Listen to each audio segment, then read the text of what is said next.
Previously on Drake Paragon. Storm sail, ready to go on the foredeck. 8 knots of speed. Wow, 3 knots of wind. Yeah. What's your process for anchoring? We drag there in the middle of the night. The lowest thing we have is the belly of the boat, Yep. which is about 3 feet. We can easily do 250 miles a day. She got you out of the anchorage and back out into open water. Is that a spare rudder? You've got a tent on your port side here.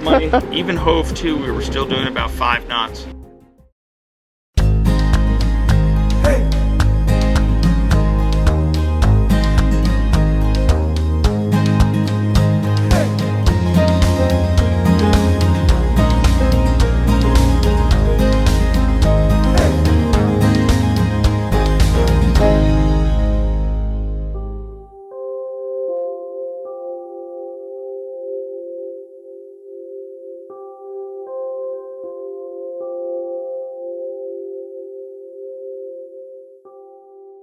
What are some of your favorite places that you've sailed to? During my working career raising my kids, I really enjoyed sailing to Block Island. It was my favorite one of those islands off the coast of Rhode Island and Massachusetts. We'd go to Nantucket a lot, we'd go to Martha's Vineyard a lot, and of course I love those places. But my favorite was always Block Island. We lived on the water in Branford, Connecticut. My boat would be moored 100 meters from our dock. So, Friday I'd come home from work a tad early, and my kids would have strict instructions to be there. So on Friday we would go out to the boat and bring the dog. The whole family would take off, and we'd start sailing towards Block Island, and I'd make them dinner, and I'd tuck them all into their bunks, and I'd sail all night and get into Block Island at 3, 4 in the morning and anchor. And so when the kids would wake up, they were in Block Island. We'd bring kayaks and surfboards, and Block Island's wonderful. You just sort of jump into the dinghy and cross the harbor over to State Beach and across the road and go out there and surf and just play on the beach, and the kids they just loved it. They also loved going to Cutty Hunk. It's just a quaint little place. Great hiking trails and great scenery, great seafood. It's just one of those classic New England islands, gunk holes. And places up the coast of Maine, Monaghan, Isle Ho. I preferred places like that, islands, Popham Beach there. That was a great place to put in. And the Northeast, New England is just such an incredible cruising ground. I mean, you don't have to leave New England and just cruise and have just a lifetime of sailing. New England. Yeah. What do you think makes a good sailor or a great sailor? Oof. That's complicated. I think if you're going to sail a boat like this, you need a number of skill sets. I think you have to be an athlete. Sailing this boat is an athletic event. I think sailing any boat is an athletic event, but especially this boat. I find sailing this boat or just any fast multi-hull, it's a lot of exercise. And I wind up losing about a pound every 100 miles. And I'm not shy to eat. We'd be eating every time we come off watch. It's an athletic sport. Yeah. And know how to keep your senses about you when things go bad. And as you know, on a boat, things go bad. Weather, a whole variety of things. They happen fairly often, way more often than I wished. So I think you have to have that kind of mentality. Ken and Janny here, professional sailors, and we were talking about this the other night. What do you do with your brain when all goes to hell? And how to react? How do you take control of the situation if you're the skipper? How do you work with your crew? I think you need to have that skill set. Every personnel will handle it differently. Personally, I only have great folks on the boat. And they're great in the wilderness. Many of them are really great sailors. So I'm really happy fielding ideas and suggestions. And quite honestly, most of the smartest ideas about what to do come from other people. It's not always coming from me. I ran my business like that too. I was fielding suggestions from salespeople, vendors, employees, customers. And in business, probably 85% of my best ideas came from other people. So I don't mind fielding suggestions and comments and taking the takes of people, especially people that I respect and I trust. You know, you're only as good as your crew. Yeah. And if your crew isn't good, or you treat them poorly, or you don't allow them to participate, you know, they have skill sets. They do some things much better than I do. I don't think you'll ever, as a skipper, you'll never be any good.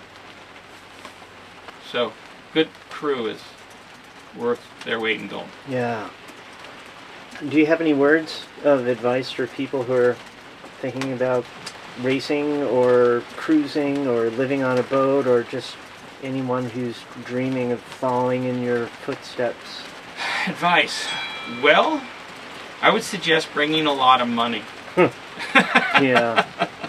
Running a boat is expensive. The running costs are expensive. Always enjoy the adventure. In racing, there was a great deal of adventure and excitement. Cruising, going to new places, there's a great deal of adventure. I used to describe sailing as an adventure. I think we've ratcheted it up another notch, and we're calling this our around the world trip an expedition.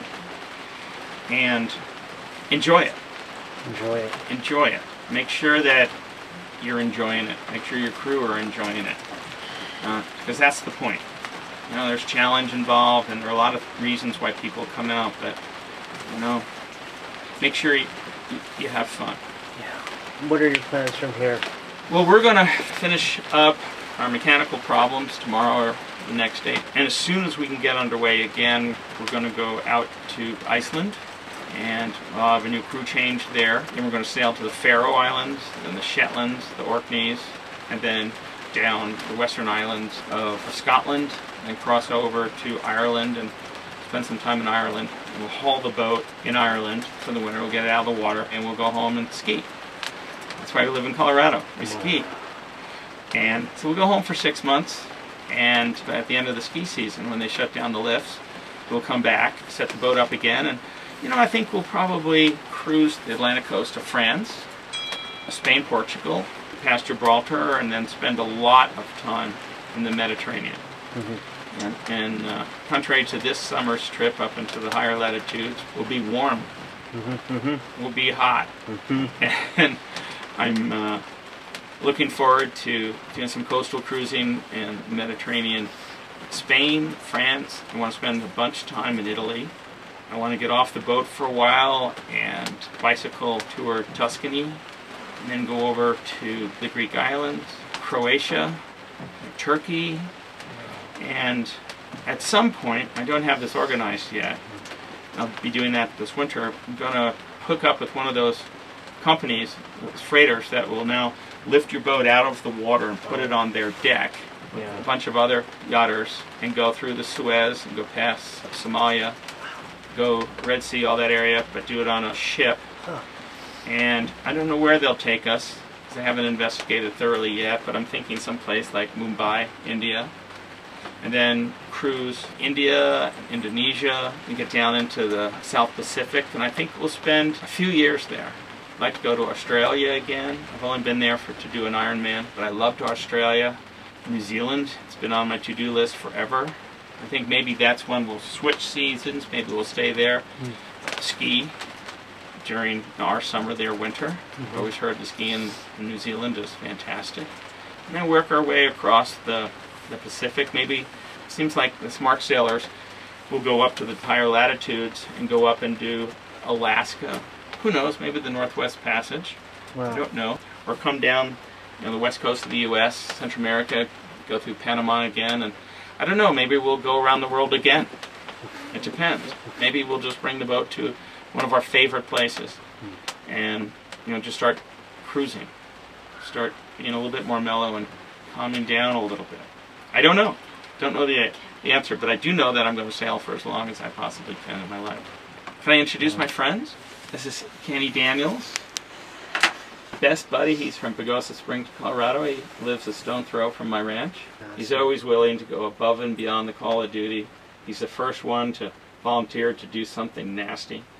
From doing the dishes, to anchoring, to going out on deck in a storm. When did you join the boat on this I leg? think it was last year in Cabo. from Cabo down through the canal. And then in the springtime when John started up in Florida, from Florida to St. John's, Newfoundland. Yep. And then I went home for a couple of weeks and then came back again to Greenland and going to Iceland. Are you looking forward to skiing? Oh yeah, I'm Again. looking forward to riding my bike first, to get a little bit of last of the fall bike riding in, and then ski season will start. Wow. And then after 6 months of skiing, then you'll come back to the boat and continue? Yeah. Mm-hmm. Fantastic. And my other crew, these two here are professional sailors. They're our ace in the hole. Guys. This is Ken Oliver. Ken? How's it going? He's a sailing instructor and a coach at Outward Bound. He's really mechanically inclined. Great guy to have on the boat. Very experienced. Both of them very experienced wilderness folks. Yeah. Janny is same thing. She's constantly throwing great ideas, at me. Mhm. And she's so experienced, and she knows how to lead people. And I mean, she teaches that. She teaches leadership. How long have you been aboard? And where did you meet the boat? I think they were shorthanded and I had some time off, and so I sailed with them for 2 weeks in late April, early May. So I helped these guys bring the boat around Hatteras. So we came up from Hilton Head up to Connecticut, and then I got off and went back to work for a while. Yep. And I got on the boat here in Greenland at the end of July, and I'll stay on until Iceland. And I'm gonna get home and see my family for a little while before I go back to work. What do you guys do for work exactly? I work in outdoor education, so experiential education on extended wilderness trips. So working with everyone from 14-year-olds to adults, intact populations, and a random group of people that have never met each other. Kind of do the whole gamut. We work for 2 companies, the National Outdoor Leadership School, which is based in Lander, Wyoming, and then we also work for the Hurricane Island Outward Bound School, which is based in Maine. I primarily work as a sailor and a little bit as a backpacker as well. Small open boat sailing expeditions, anywhere from 6 days to 28 days, with a group of students sailing around in small open boats. Wow. And then backpacking in Wyoming or Mexico or anywhere they'll send me. And Ken works every water type. So he's sailing, whitewater kayaking, whitewater canoeing, whitewater rafting, sea kayaking, and both sailing big boats and the small open boats. So he does all the water stuff. Yeah, my strength as a sailor and background is what happens when you're near the land. Yeah. Being offshore is awesome. Then being near the land gets really complicated and real fascinating. With navigation. Just navigation, just overall seamanship, just taking care of the boat when there's hard things around. Oh yeah. You know? Creative anchoring. He will ponder and problem solve an anchoring situation for hours until he has adjusted everything with the boat precisely where he wants it. Wow. I think one of my huge strengths is to combine that, this detailed problem solving, with the ability to act just quickly when it's appropriate.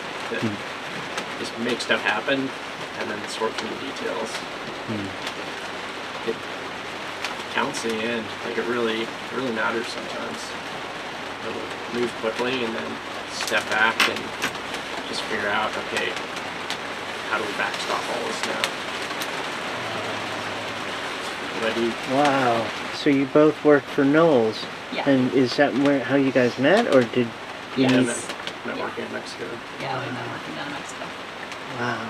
Thank you so much, everyone. This has been fantastic. I really hope that we run into you again, see you in the same anchorage in who knows where, Iceland, Ireland, maybe Block Island someday. I think that might happen. So the other question is, what size t-shirt? What? Oh, large. Wow. Thank you. My sister designed this for us. She's very artistic. And Oh, that's beautiful. that's the line drawing of the boat. Around the World Sailing Expedition, USA 1554 Avalanche.